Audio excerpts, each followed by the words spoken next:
نووسەر و پەیکەرساز خسرەو جاف ماڵەکەی خۆی کردوتە مۆزەخانە و تێدا دەیان دۆکومنتی سەردەمە جیاجیەکانی کۆکردوتەوە و بەردەوامە لە کاری نووسینی ئەدەبیات و شێوەکاری و پەیکەرسازی. ئێرە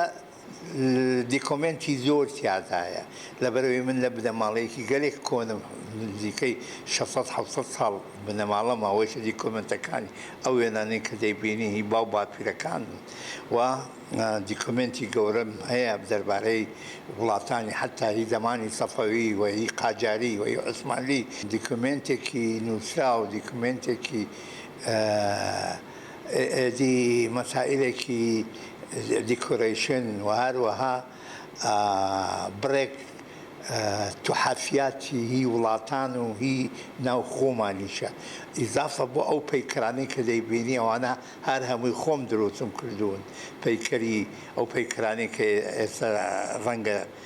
وێنەیان بگری ئەوانە هەر هەمووی بەدەستی خۆم دروستیانم کردووە و ئیتر ئەم وێنانەی کە هەیە ئەمانەش سمپڵێک بوون بۆ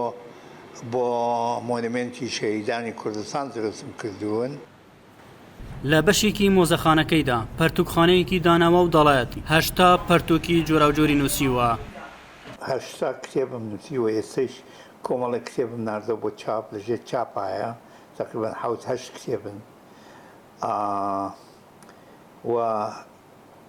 4-5 کتێبخانەم هەیە ئەمە یەکیانە. سەرجەم پێم وایە 32,000 کتێبم هەیە. برە لەم کتێبانەیشم دەستخەت هەن مەخطوطات هەن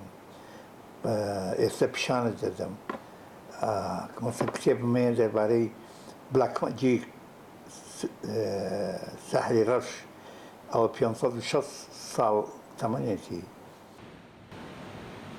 خسرەو جاف وەک خۆی دەڵێت چەندین خەڵات و بڕوانامەی وەدەست خستووە لەسەر ئاستی نێودەوڵەتی و ناوخۆیی لە بواری هۆنەری و ئەدەبی و نووسین و پەیکەرسازی.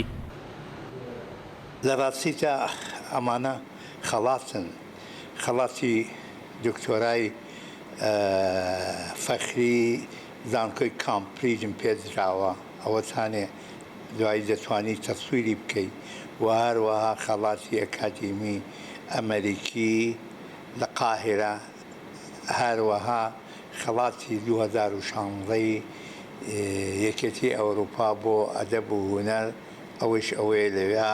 لەگەڵ ملوانکەی زێڕینی ساڵی 2016 ئەوم پێدراوە ئیزافە بۆ خەڵاتی زانکۆکانی تر وەکو زانکۆکانی ناو کوردستان و عێراق و دەوروبەر و ئەو جۆرە ئەوان ئەو زانکۆانەش هەر هەموویان یا مؤسساتی ڕۆشنبیری نێو کوردستان و جێگەکانی تر ئەوانەش دیسانەوە خەڵاتیان کردو. ئێستش بەردەوامم لە کار و کردەوەی خۆمە ئومێدوارم کەوا بتوانم خزمەتی میلەتەکەم بکەم و خزمەتی بەشەریەتیش بکەم و خزمەتی دیموکراتیەتیش بکەم لە حیاتما دروشمی من لە حیات هاوەیە کە من بتوانم خزمەت بکەم خزمەتکردنی من بە ئینسان لەسەری لە پۆپەی مەسائلەکانی حیاتمایە ئینسان بۆ من ئەوەڵەن با ڕازگۆ بم ئینسانی کوردم بووم لەبەرەوەی میلەتی ئێمە مەظلومە ئەکۆشم کە ئەو مەظلومێتە هەڵگرم لەسەر میلەتەکەی خۆم بە گوێرەی توانای خۆم دوای ئەوە مەظلومێت لەسەر هەر بەشەرێک هەر ئینسانێک لە هەر کوێی دنیا بێ من دەمەوێ